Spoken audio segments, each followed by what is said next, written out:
নমস্কার, মানি মিকি মাইলেজে যাত্রা আজকে আবার আমরা শুরু করছি।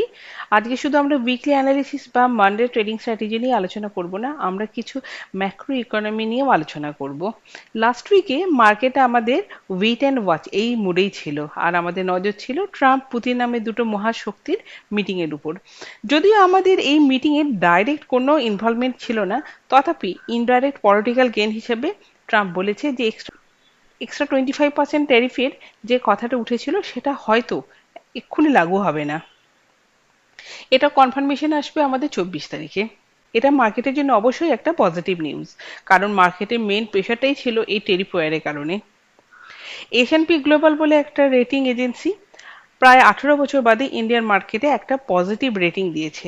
এতদিন পর্যন্ত আমাদের রেটিং ছিল ট্রিপল বি মাইনাস, আর এবারে আমাদের কারেন্ট রেটিং এসেছে ট্রিপল বি, মানে মাইনাসটা নেই। মাইনাস না থাকার জন্য একটা পজিটিভ আউটলুকের সাথে আপগ্রেড হয়েছে। এই নিউজ হয়তো আগামী দিনের জন্য অবশ্যই একটা পজিটিভিটি বয়ে আনবে বলে আমার বিশ্বাস। প্রায় 6 উইকস বাদে ইন্ডিয়ান মার্কেট প্রথম পজিটিভে ক্লোজ হয়েছে। ইন্ডিকেটর ওয়াইজ দেখতে গেলে আরএসআই, এমএসিডি, স্ট্যাটিস্টিক্স প্রায় সমস্ত ইন্ডিকেটরই নেগেটিভলি ইন্ডিকেট করছে। আর হবে না এবার কেন, পরপর 6 সপ্তাহ যদি নেগেটিভে ক্লোজ হয়, সমস্ত ইন্ডিকেটরই নেগেটিভিটি দেখাবে। কিন্তু সেক্টর ওয়াইজ প্রত্যেকটা সেক্টরই মোরালেস পজিটিভে ক্লোজ হয়েছে। মার্কেট মুড 17.82, তার সঙ্গে রয়েছে এফআইআই দের ক্রমাগত সেল, আর ইন্ডিয়া ভিক্স এখন 12.35। মানে মার্কেট এখন খুব শান্ত, স্থির। এই সিচুয়েশনে সাধারণত একটা বাই জেনারেট হতে পারে, কারণ এক্সট্রিম ফিয়ার জোন থেকেই বাই জেনারেট হয়, এটাই টেকনিক্যালি মানা হয়। একটা শর্ট টার্ম বাইয়ের ক্ষেত্র হয়তো আমাদের মার্কেট এখন তৈরি হয়ে রয়েছে। সর্বোপরি 15ই আগস্টে জাতির উদ্দেশ্যে ভাষণে প্রধানমন্ত্রী renewable energy, defence, space, infrastructure, EV আর চিপস এই সমস্ত সেক্টরগুলোতে হাই কনসেন্ট্রেশনের কথা বলেছেন। আর জিএসটি কমানোর সাথে সাথে হয়তো রিটেল, এফএমসিজি সেক্টরগুলোতে যেগুলো কুইকলি মুভ হয়, তার মধ্যে আমরা একটা বুস্ট দেখতে পেতে পারি। আর ট্রেড ডেস্টিনেশন হিসেবে আরো অনেক ডাইভার্সিফাইড কান্ট্রির সঙ্গে আমাদের যোগাযোগ তৈরি করার চেষ্টা চলছে, যার ফলে একটা কান্ট্রির উপর আমাদের এক্সপোর্ট আর ডিপেন্ড করবে না। এটা হয়তো এক্সপোর্ট ওরিয়েন্টেড স্টকগুলোকে একটা বুস্ট আনতে পারে, যেমন চমনলাল সেঠি। উইকলি চার্টে নিফটি ক্লোজ হয়েছে 24,631 লেভেলে, প্রায় 6 সপ্তাহ বাদে 0.14% পজিটিভে ক্লোজ হয়েছে। এটা অবশ্যই একটা পজিটিভ ব্যাপার। আর উইকলি টাইম ফ্রেমে প্রেজেন্ট ক্যান্ডেলের ক্লোজিং 20 এর ওপরে হয়েছে। যদিও ট্রেন্ড লাইন ব্রেকআউট হয়নি, তবুও ধরে নেওয়া যেতেই পারে যে এই 20 এখন একটা সাপোর্টে কাজ করলেও করতে পারে।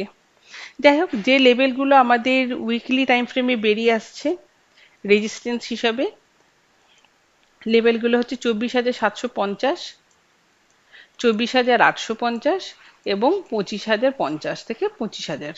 আর সাপোর্ট হিসাবে যে লেভেলগুলোকে আমরা পাচ্ছি সেগুলো হচ্ছে 24,550, 24,450 এবং 24,350। প্রায় 700 থেকে 750 পয়েন্টের একটা ওয়াইড রেঞ্জ আমরা নিফটিতে উইকলি টাইম ফ্রেমে দেখতে পাচ্ছি। এবারে ডেলি টাইম ফ্রেমে আমরা নিফটিকে একটু অ্যানালিসিস করব আমাদের মানডের ট্রেডিং স্ট্র্যাটেজির জন্য। অপশন চেন অনুসারে নিফটির কারেন্ট রেজিস্ট্যান্স হচ্ছে 24,750 লেভেলটা, কিন্তু আমরা জানি যে ডেলি টাইম ফ্রেমে আমাদের কারেন্ট রেজিস্ট্যান্স হচ্ছে 24,670 লেভেলটা। এবারে আমরা কিভাবে ট্রেড করব, এই লাইনটাকে ধরে নিলাম এটা হচ্ছে 24,670 লাইন, আর তলা লাইনটা 24,650 লাইন। নিফটি যদি কোনো ক্রমে 24,670 লেভেলটাকে ব্রেক করে কনসলিডেট করলো, আর সেই কনসলিডেশনটাকে যখন ওপরে ব্রেক করবে সেই জায়গায় আমরা এন্ট্রিটা নেব। এতে আমাদের কনফার্মেশন আসবে।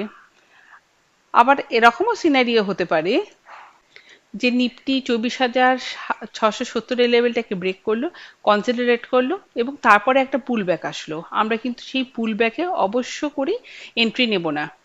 আবার যখন আপওয়ার্ড মুভমেন্টের মধ্যে দিয়ে আগের কনসলিডেশনটাকে নিফটি ব্রেক করবে, সেই জায়গাটাতেই আমরা এন্ট্রি নেব। এই দুটো ক্ষেত্রেই আমাদের ব্রেকআউটের একটা কনফার্মেশন পাবো আমরা। তাতে আমাদের ইজিলি টার্গেট বেরিয়ে আসতে পারে 750 থেকে 850 লেভেলটা।